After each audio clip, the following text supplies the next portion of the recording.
welcome to the very first episode of Ally Encampment, where we start the game with an enchantment in play that says, treat all of your opponents with respect. We are a podcast dedicated to the philosophy that magic is for everyone. The people of all kinds feel welcome wherever Magic the Gathering is played. Anyway, welcome to the Upkeep Step, where we'll give you a quick overview of what happened last week on Ally Encampment and what's coming up this week. Since it's our very first podcast, we're just going to chat about this week's cast and introduce ourselves a little bit. So I'm Lee. I've been playing for 17 years. I started when I was 12, so I'm going to let you do the very sad math on that.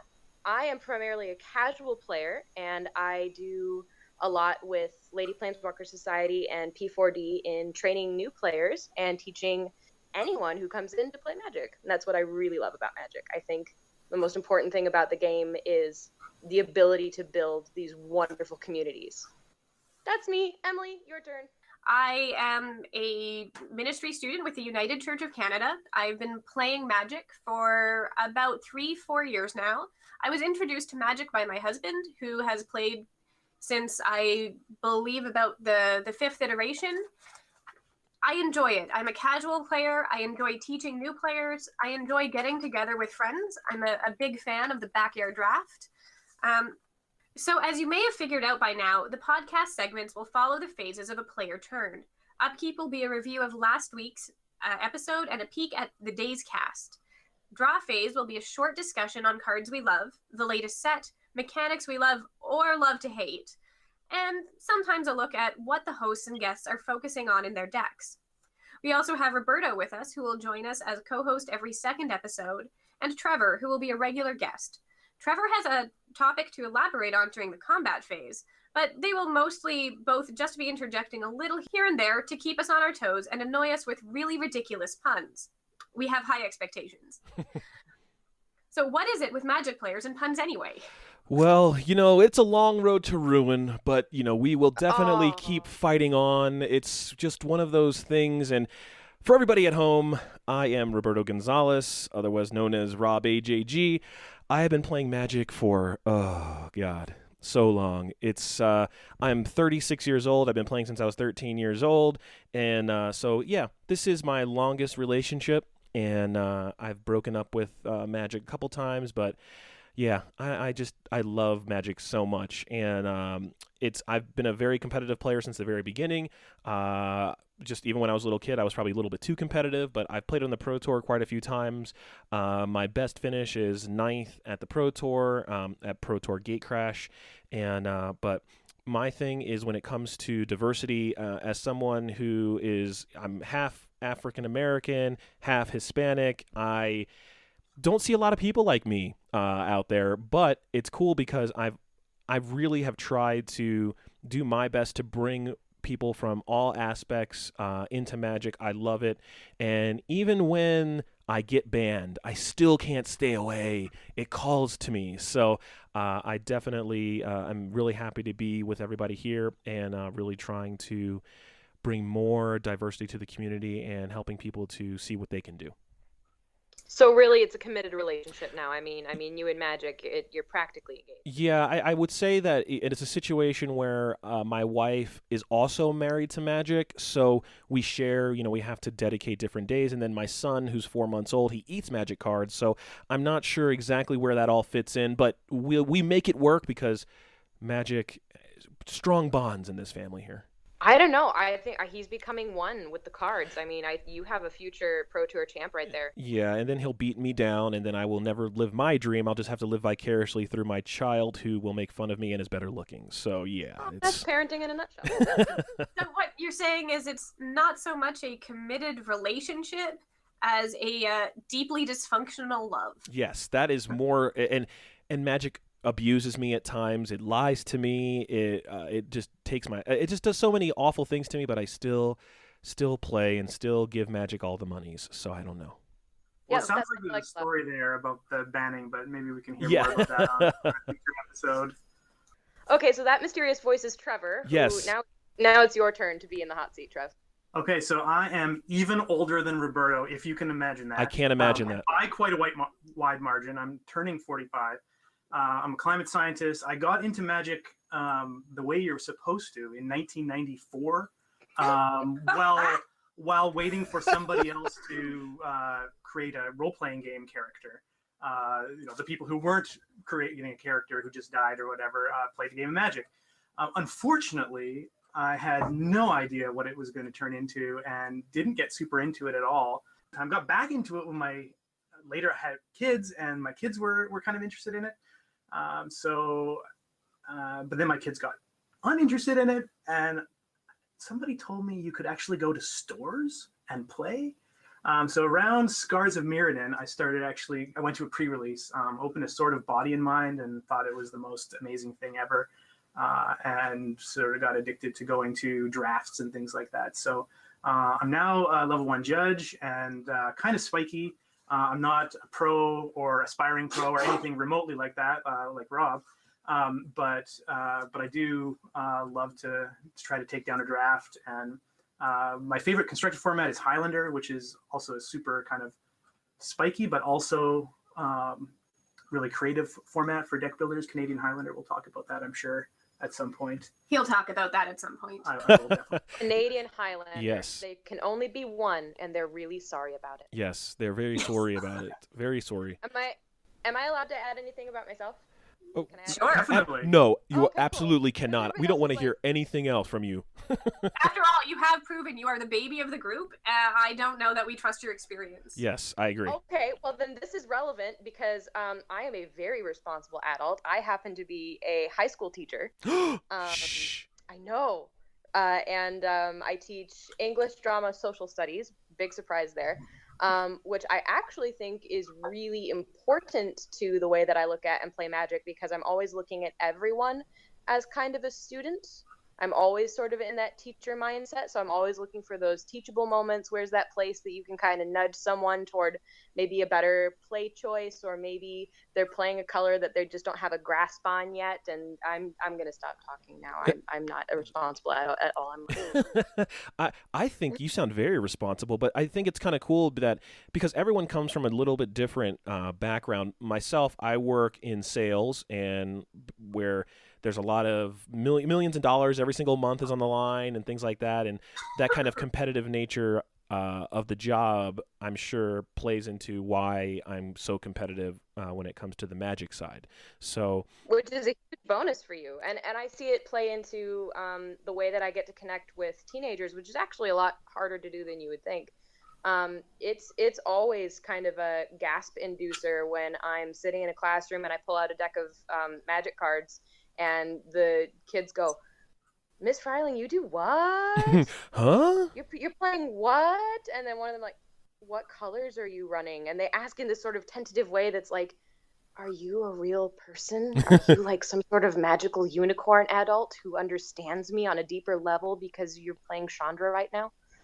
I would say so. I would say that you would definitely be a unicorn. I don't know what color. I don't know if unicorns come in different colors. My unicorns come in different colors, but I don't know about your unicorns. Unicorns definitely come in colors. Well, I mean, but some of them are, like more rainbow status. Like, I always imagined unicorns just straight blue because I love blue. So I just want it to be blue. I want it to counter everything, but that's my kind of unicorn.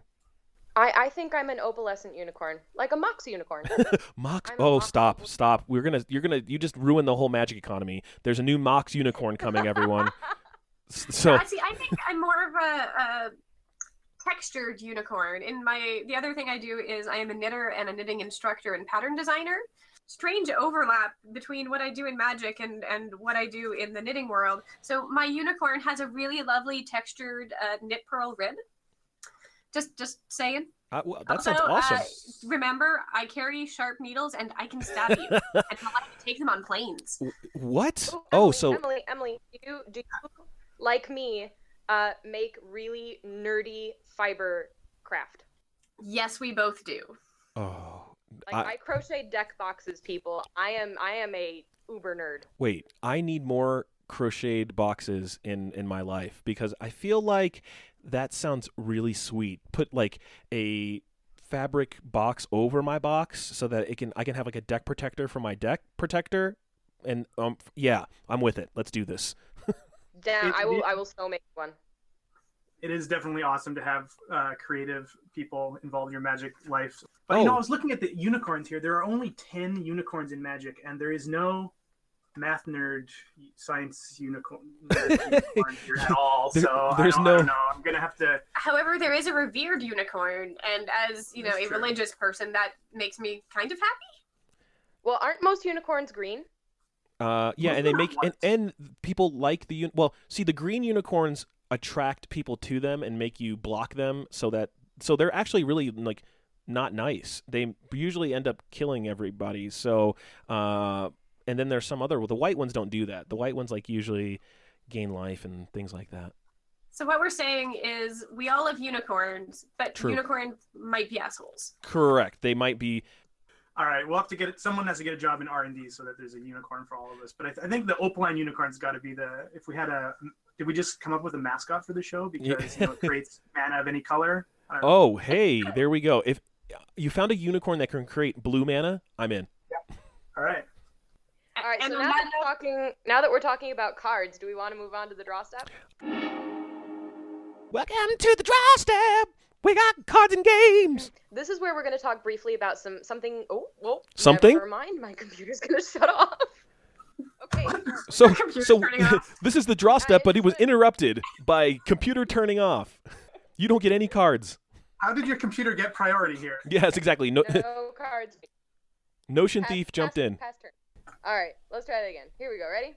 This is where we're going to talk briefly about something interesting from what we as hosts have been up to in the last week in terms of playing Magic. But since it's our first time, let's talk about something that's a little more than a week old. Because what I really want to talk about is Arlinn. Not just Yeah. because she's a kick-ass card in the current set, which I mean she is, but also because of what she represents in terms of greater diversity in the Planeswalkers that we've been seeing. Yes, please, let's talk about Arlinn. Arlinn, who in all the art that we've seen is middle-aged, has some wicked scars, is not half naked, and who looks a lot like Julianne Moore, which I very much approve of. As someone who's rapidly heading out of their 20s and hurtling headlong into their 30s, I am so happy to see such a badass planeswalker with some age and experience. And as someone who has already hurtled out of my 20s and is firmly in my 30s, I also really appreciate that Arlinn is presented as a healthy and, yes, attractive woman in the middle of her life. Usually attractiveness is restricted to teenage girls, younger adult women, so seeing her physical age, experience, and presence only add to her attractiveness and respectability is really quite lovely. Also, thinking of attractiveness, I do appreciate a female character whose armor actually covers all the important bits. You know, heart, major organs, because smart. Yeah. Though she's not really wearing armor, she's wearing some cool Heidi fur type thing. That's because disposable clothing is a werewolf's friend. I mean, it's not like she has access to spandex like the Hulk or anything. Spandex! That would be a serious game changer for werewolves. You would never lose your wallet in the change again. Nor would you be confined by the armor as you suddenly expand beyond it. So, yeah. On top of all that, I find it really interesting that Arlinn is a female werewolf leader, because an alpha female. If we want to connect it with Grey Wolf hierarchy, total alpha female. Also, because, you know, women, the moon. No, that's a good point. I mean, I can't think of a single female werewolf in pop culture. Like, can you? Like, no female werewolves. Not really. I mean, the Wolfman is, well, a man. American Werewolf in London is a guy. And I can't believe I'm admitting to knowing this. I have feelings about these books. The werewolf in the Twilight series is a guy. Well, there are some background female werewolves, but by and large, werewolves are male. Cool. Okay, coolest werewolf ever. Remus Lupin from Harry Potter. A guy. So I also have feelings about those books. They're slightly happier ones. Actually, significantly happier ones. Anyhow, all of these werewolves are dudes, but not Arlinn, who in addition to being a werewolf, is also a planeswalker and a pretty darned capable magic user to boot. She's got a complex backstory, she's well respected for both her abilities, and her super scary giant teeth. And going back to your point about being a female werewolf, okay, historically in folklore, wolves have been more specifically male. In Little Red Riding Hood, which is a not very subtle story about not talking to men, which really just means men just want to eat you, by which we mean take your virginity, it's a little girl and a granny versus a male wolf. Three Little Pigs tends to be portrayed as a male wolf. And of course, for those of us who grew up watching Looney Tunes, there's always this. You better get the Looney Tunes wolf who would always howl when a hot woman was on screen. And I don't even want to get into the phases of the moon stuff and women here on the podcast, but it is an analytical point to consider. Maybe she's even more powerful as a werewolf because of the female relationship to the moon. I don't know. The moon on Innistrad is pretty messed up to begin with. True story. Which leads us into our first main phase. Main phases will focus on, you guessed it, the main topics of the day's podcast. These will be interviews, discussions, special guests, and spotlights on people out there in the Magic community working towards diversity in great ways. So the main topic today is actually going to be, what is Planeswalkers for Diversity, and what does it mean to each of us? It means that I have no social life anymore. It means that I dedicate all of my time to doing whatever Trevor tells me. Whoa, hey, I didn't know that was an option, but this Planeswalkers for Diversity sounds great. So I'm one of the sort of co-founders, I suppose, of the group. By suppose, he means he is. Yes. Yep. Was there some debate? Was there somebody out there claiming the mantle? Well, I didn't really know what I was getting into. What happened is as I got more interested in competitive Magic, I realized that everyone who's really into competitive Magic is on Twitter, which I had been kind of resisting. My attitude was, I'm on Facebook, I don't need another thing. But I relented, went onto Twitter, and shortly after that, Feline Longmore, a trans player, took down a big event in Seattle. I think it was an SCG Open. And I just could not believe what I was seeing in the comments on Twitter. And also Twitch chat, which I was also kind of new to. And so I assumed there already was a group like this, and I went looking for it to say. Wait. Trevor, what do you mean by, you didn't believe what you were seeing? Like, it was bad? Well, there was a lot of misogynist statements from people, I can't believe a girl's winning this, that kind of thing. And then were people who realized that she's trans, who were being, sort of bigoted about that. Sort of bigoted? By sort of bigoted, you mean bigoted, absurdly bigoted. Twitch chat at that period of time was probably the biggest dumpster fire that's been in a while, because every person who'd been waiting to say some backwards thing about trans people decided that was their moment. Exactly. Yeah. And so, I just thought, aren't there mods? The Twitch mods didn't really seem to be on it at that time. So I was looking for a group that I could say, hey, could you guys become Twitch mods or something so that the chat, the Magic chat is a little better. And I just found that there wasn't anything. So I created a Facebook group. So we batted around names and came up with Planeswalkers for Diversity. Shortly after that, I realized that Lady Planeswalker Society already exists. And they actually have the exact same mandate of Planeswalkers for Diversity, which is just to increase the welcoming, make sure that everywhere that Magic is played is welcoming to everyone. Creating inclusive Magic environments. Exactly. So I actually got in touch with Tifa, the founder of Lady Planeswalker Society, and said, should we just fold this group because we just have the same mission? And she encouraged me, actually, no, this is great to have the same mission but slightly different focus in terms of sort of how it's marketed, right? So Lady Planeswalker Society is going to appeal especially to women, who's the biggest group of people who are facing horrible things when they try to go play Magic. And then it's nice to also have the sort of all-encompassing, we tend to focus on LGBT folks, but people of color, disability, like anything that has nothing to do with Magic, we want to make sure that that's not a barrier and you don't have to worry about. I found this really remarkable gaming shop called the Two-Headed Giant in Nanaimo on Vancouver Island. And they had just opened, and I walked in and I met the owner. And after 20 minutes of just kind of chatting about nothing, James was like, do you want to head up a chapter of this thing called the Lady Planeswalker Society? Because they do all this cool stuff for women in gaming, and you're a woman and you gaming, please. And I was like, okay, new person, I will totally do this thing that you have asked me to do. And that led me to Planeswalkers for Diversity.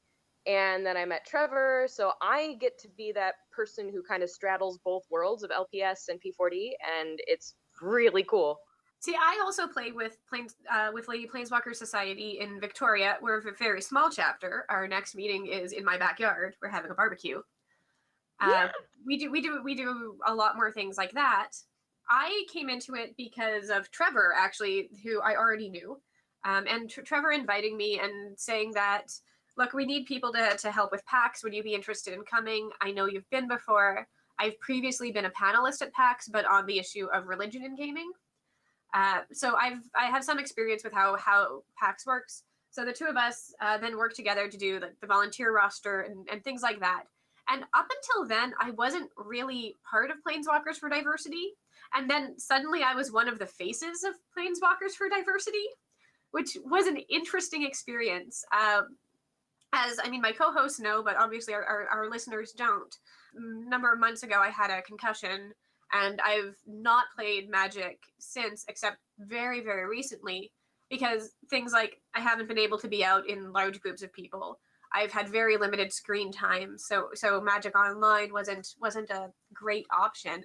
And it's really only been in the last few weeks, and really since Shadows over Innistrad, we went and kicked butt Two-Headed Giant. We went 4-0 in the pre-release, and I've been playing a fair bit, mostly online, some in shop since. But Planeswalkers for Diversity, I love it. I have this great heart for the fact that as someone who has experienced misogyny, as somebody who has experienced religious discrimination, as someone who has gone into a shop, won a game, and had someone say it's because I was distracted by your boobs. Yep, preach it, sister. Not because, to be honest, in that particular game, my response was, no, I thought you lost because you were mana flooded and I curved out. That happens. That having a place where it is safe, where regardless of age, race, gender, mental health, that is a safe space for mental health as well, as a place that we can come together because we play Magic. And also important for me that it's not just competitive and highly competitive players, but that it's a place where you will not be discriminated against because, you know what, you're new or you are a casual player, and that's cool too. We just like playing Magic. That was actually one of the big things that made a difference for me about walking into the Two-Headed Giant, because instead of that automatic initial question and assumption of, oh, you're a young woman, so clearly you're here because you're someone's boyfriend, or maybe you're here to buy a birthday present for someone. I'm really impressed you're someone's boyfriend. Oh, yes, I am. No, I'm totally someone's boyfriend and girlfriend. Which is fine. Anyway. You're someone's girlfriend. The first question I got wasn't, do you play, or why are you here? The first question I got was, what do you play? And Yes. having that be the first question it didn't even strike me until later how huge and important it was that the question wasn't, do you play? The assumption was that I did, and the question was, what do you play? That's so refreshing.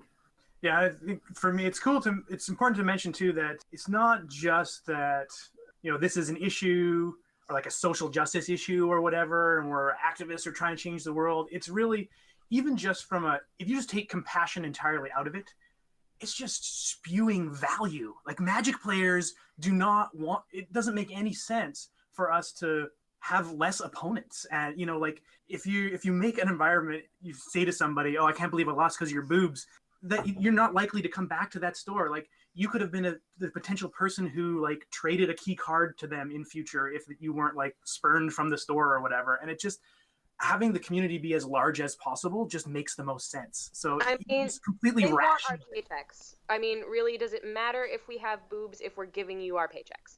Well, It's true. I think that would definitely be a plus.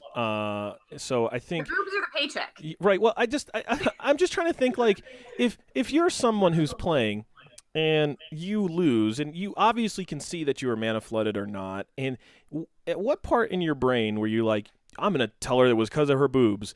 I mean, there was probably better ways to go about that. And I think for me, when it talk about the Planeswalkers for diversity, I want to help educate people on how to communicate maybe some of the things that are going in their mind. And a lot of people, I feel, have anger management issues, and they have underlying, issues with certain groups of people, with women, with people who are trans, with black people, whatever.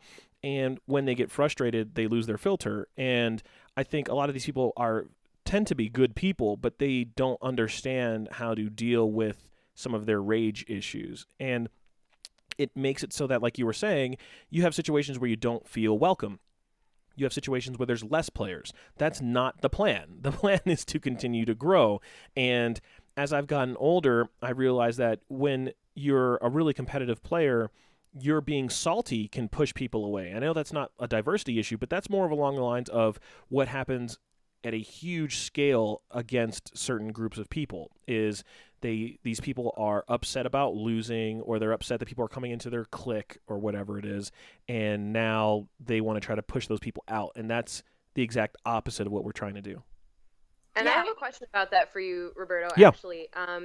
This concept that I read about with competitive players of tilt, of trying to put your opponent on tilt, of getting into their head and trying to get them off their game by saying things that are inflammatory or making hand gestures or behaving a certain way.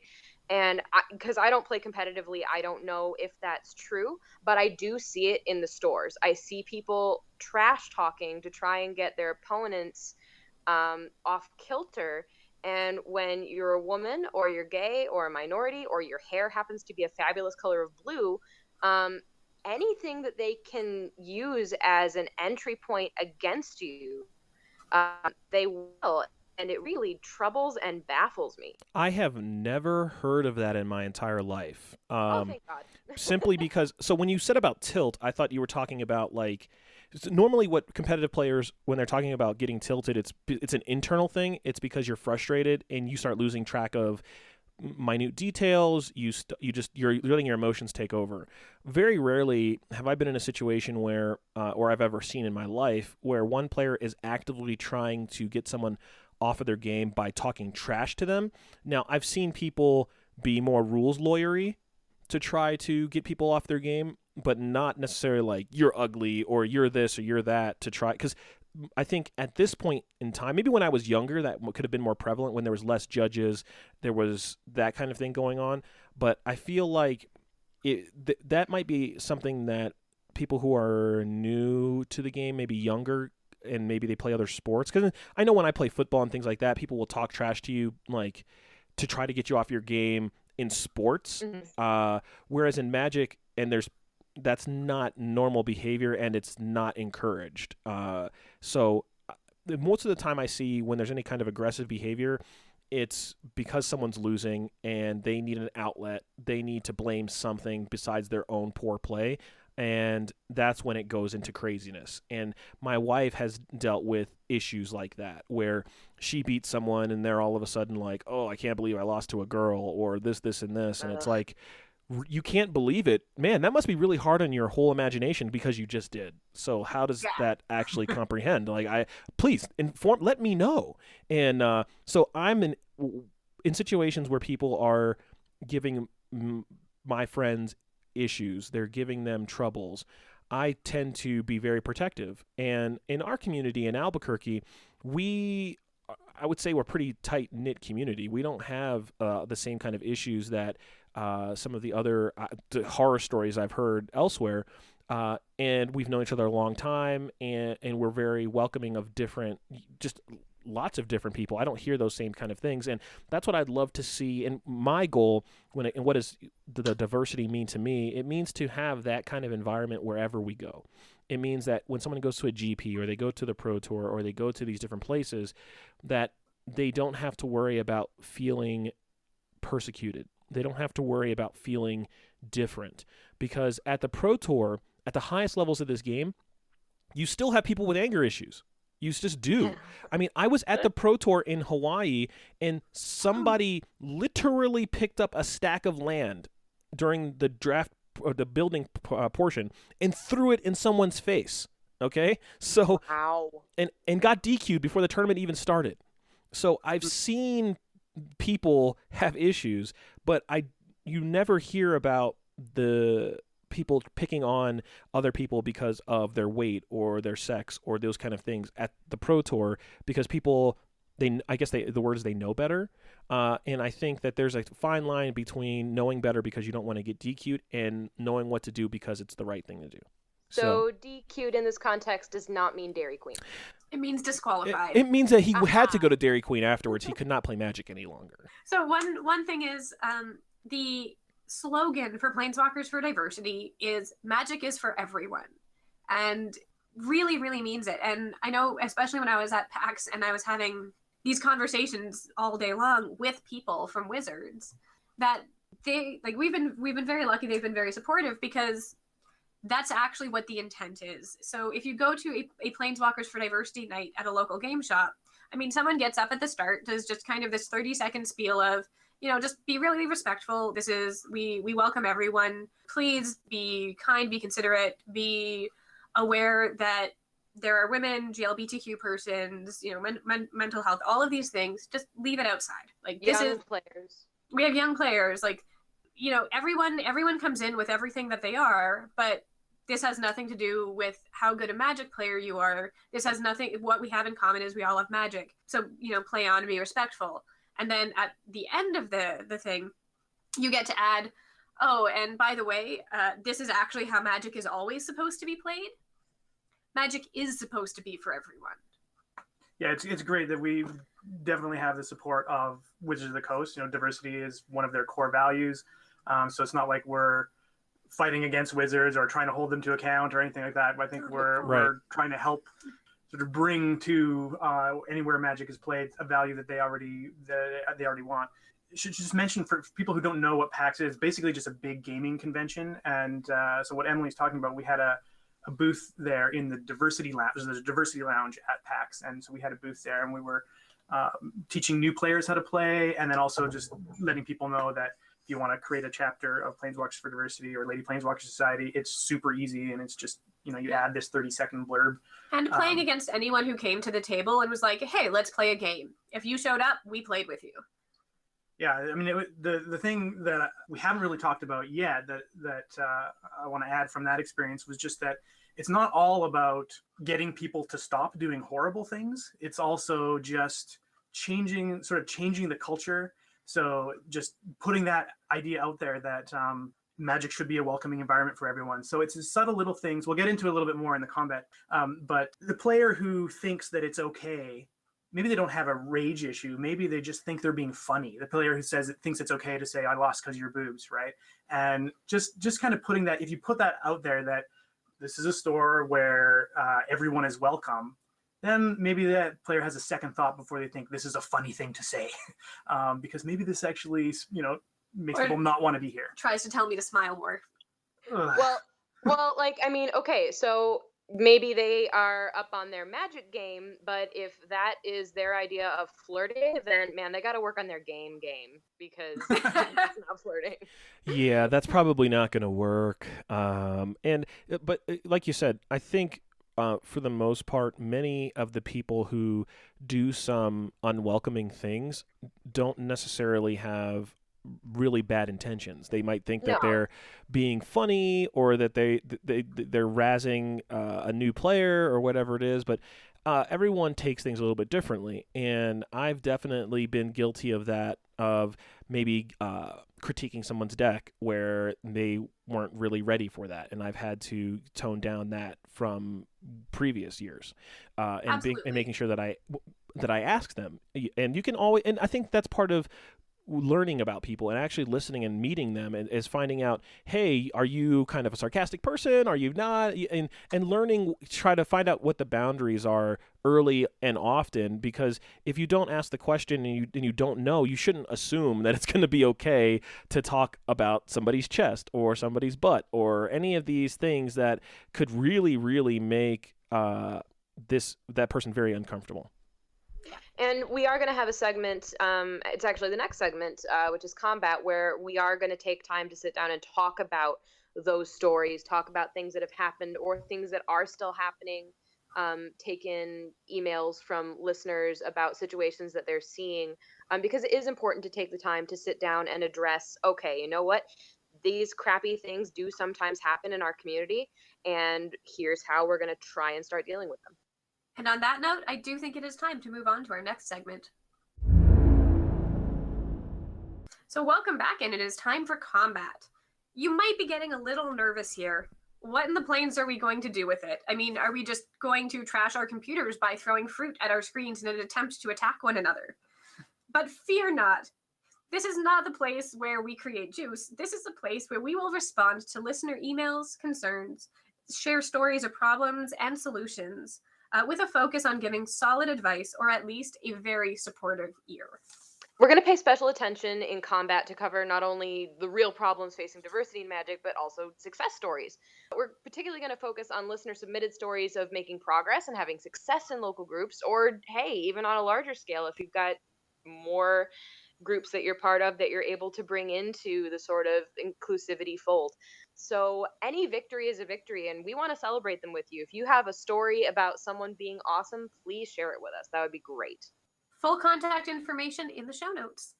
So Trevor is actually going to take on combat today. Trevor, what are we talking about? So I have a little sort of general topic, since we don't have any user feedback yet, or listener feedback. I've been involved with an organization at the university where I work called a Positive Space Network. The big thing with them is they'll hold training for people, about how to be a person that anyone can come talk to if they're facing issues around discrimination.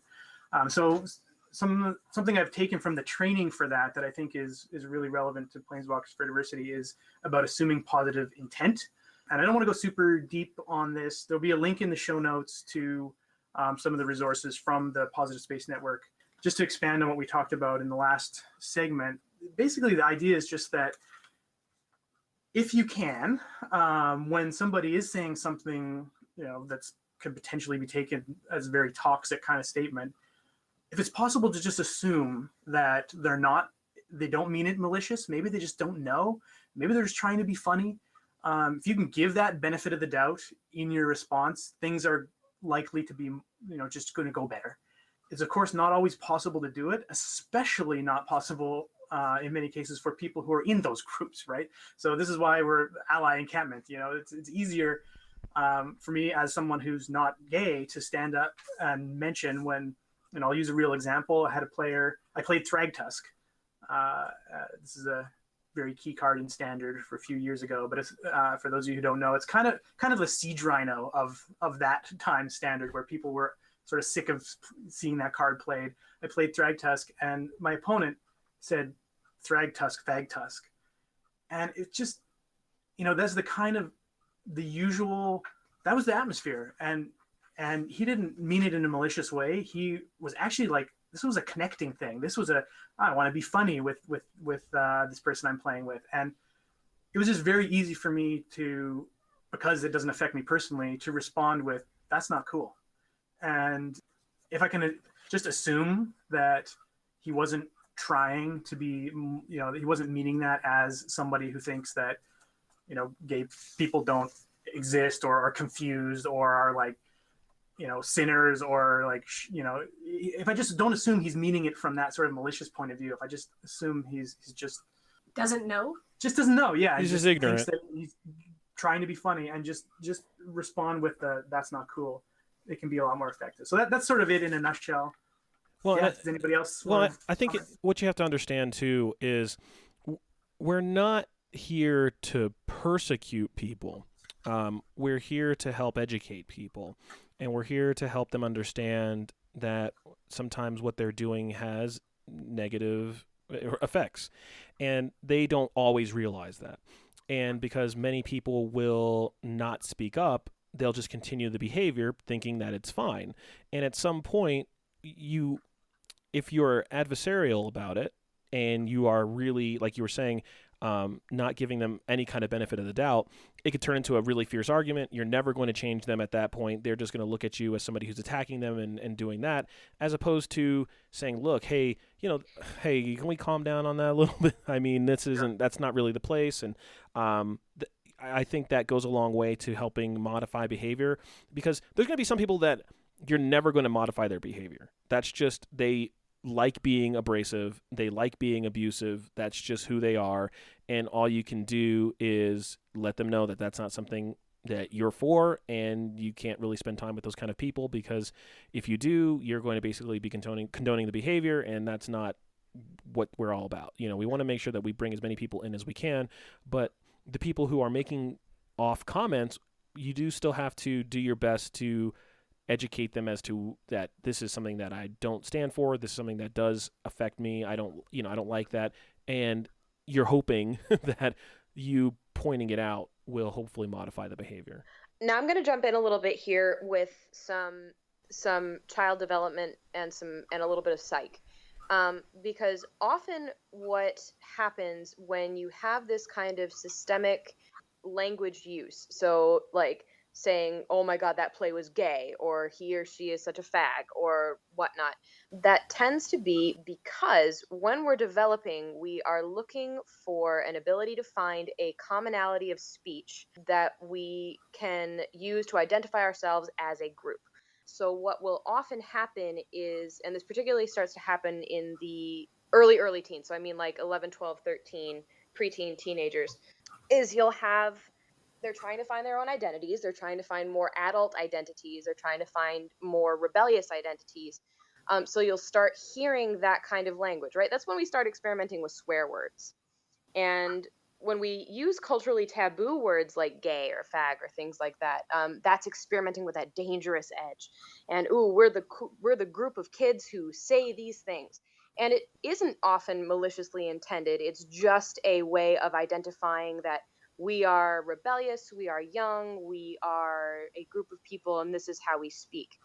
Yep. And the way to combat that from sort of an older player point of view is when you're in a space, particularly like a local game shop, or if you're having a backyard draft barbecue, is just asserting that while that may be your group, when you are in this space, we in this space have a specific group speak as well, and our group speak does not include those words. So it's really easy to not be adversarial by just saying, hey guys, actually, we don't use those words here. So could you please be a little more respectful of the way that we speak here? Implying that they're part of your group. They're still part of your group, but your group has a different code. Yeah, exactly. And that's actually what happened in the case with it. So this particular incident was a little bit before the local Planeswalkers for Diversity chapter started, just a couple months before that. And the person who made that comment, he's actually one of the regulars who come out to the weekly Planeswalkers for Diversity nights that we actually haven't had them for a while. We're starting them back up again in Victoria. But yeah, it turns out it wasn't malicious. It was exactly what you were describing. He's trying to be clever. Like Magic players want to be clever. This is why we have all of the awful puns, right? So, and it's that changing that culture from the default being it's okay to use words that are derogatory as part of your cleverness to no, that's not the usual thing. And in fact, we ask people to not do that.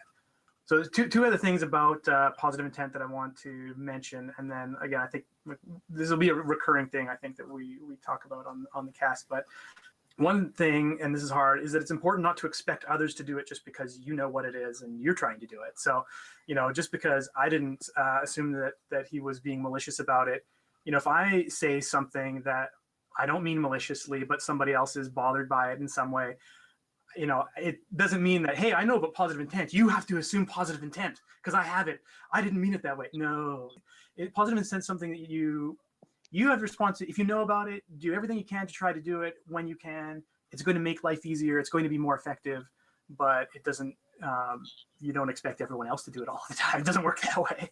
And the other thing too, especially, we don't want this to come across as like preaching at everybody to always just, to never be angry, especially for people who are, if there was a gay player right beside me, or even somebody who just has, a gay family member, for whatever reason, they're going to take it in a really offensive way and are going to be angry about it. We're not saying you can't be angry or whatever. The point of this is that if you can, it's generally more effective to assume positive intent. But it's not like finger wagging. Everyone, you must assume positive intent, and if you're not, there's something wrong with the way you're approaching it. Right? Well, yeah, and then there's sometimes people aren't having positive intent. It's funny you were telling that story, and I was thinking about one time I was at a different store here in Albuquerque, and one of the kids, he's probably maybe 17 or 18, and he was talking about coming out to his family and that they were like a real Southern family, and that wasn't really something that he could do. And I was trying to reach, like, give him an olive branch, like, hey, I understand that you're going through a tough time. I can't really speak to what you're going through because I've never had to go through that, but I totally can understand how that would be really rough with your family. And then, like, in the same breath of me trying to be here for the guy, he was like something to the effect of, well, it's so hard being black. I wouldn't want to be black. And I was like, what? And I had to look at him like, wait, what? I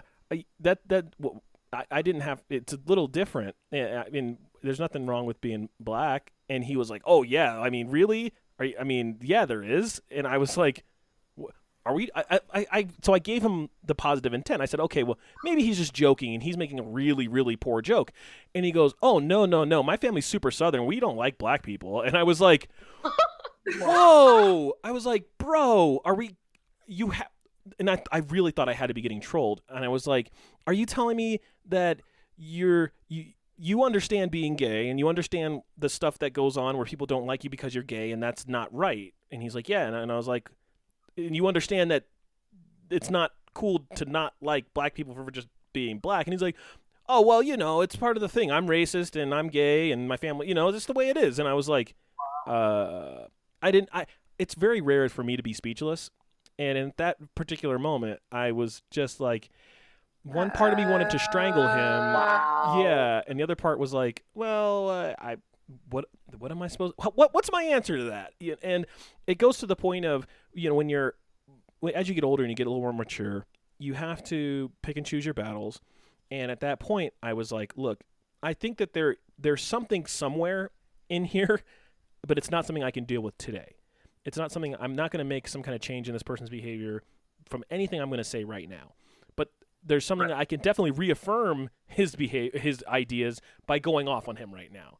And so I just let it go. And but it was just something of, I assume positive intent. He wasn't, it wasn't there. Yeah.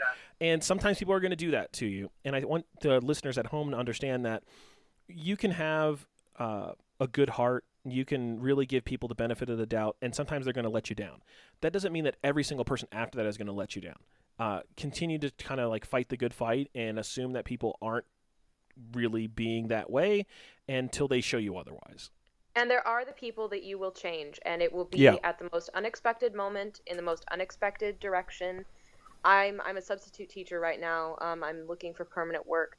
But I'll have real conversations with kids that sometimes don't go well, that sometimes go with me just shutting them down and saying, you know what? Nope, your behavior is not cool. I'm not going to accept it. You need to stop right now. And I'll come back to the same school a couple days later and I'll get an apology, a genuine one. You don't know who you're going to change or when. And sometimes you think that a conversation has gone completely south and is irretrievable. And it turns out that that was the conversation that made a change. So I think assuming positive intent is a very powerful tool for helping to create that change. Yeah, that's a really good point that we've been talking about, that it's about your initial reaction, and you assume positive intent, but you don't ignore all of the evidence to the contrary afterwards. Definitely. All right. All so right. I think we're ready to wrap that up. I think so. Combat won't necessarily always be quite this long. However, it is important. Or serious, yes. Well, hopefully we have a lot more victories to celebrate. So it's the second main phase. What's going to happen after combat? It could be anything. I might add to my board, cast a sweeper, or just do nothing and pass the turn holding up some instants. Second main phase will be our wild card. Anything from drafting strategies in the new set, to magic-themed recipes, to magic arts and crafts, to cool gaming-themed musical artists, or things we want to showcase. Anything goes in the second main phase. So you're going to subject us to magic-themed foods, aren't you? I already have a recipe for Elspeth errant eggplants. So now you're making me hungry. Also afraid. I don't usually go for errant in my intestines. Just throwing that out there. But anyway, as you mentioned, we don't need to play anything in our second main. So let's move on to the end step, where we'll be giving you a sneak peek into next show. Sound good? Elspeth errant eggplants. I can and will sack you to my altar of shadows. Note taken, shutting up now.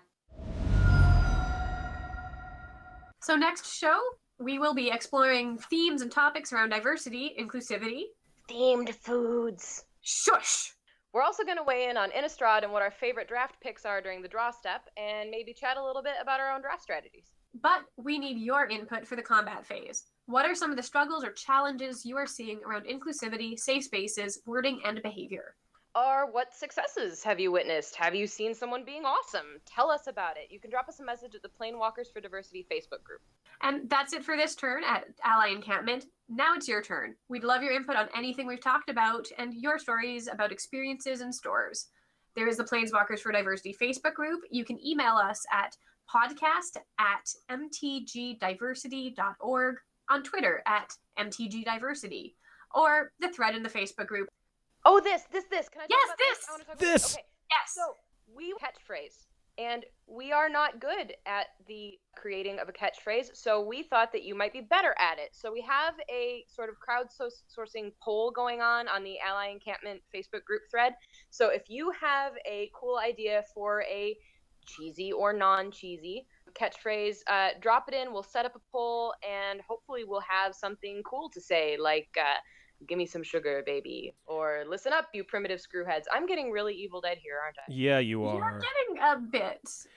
We absolutely accept puns. Yes, and we also accept the fact that the mascot of the show may be a twerking unicorn. So, I A mean, twerking opalescent unicorn. yeah, sorry, excuse me, opalescent unicorn. All right, so that's it from us for this week. We're so excited to have started this podcast, and we're so excited to be sharing it with Trevor and Roberto. I'm Lee, signing off. I am Emily. Insert appropriate catchphrase here. Until next time. See you next time on the podcast.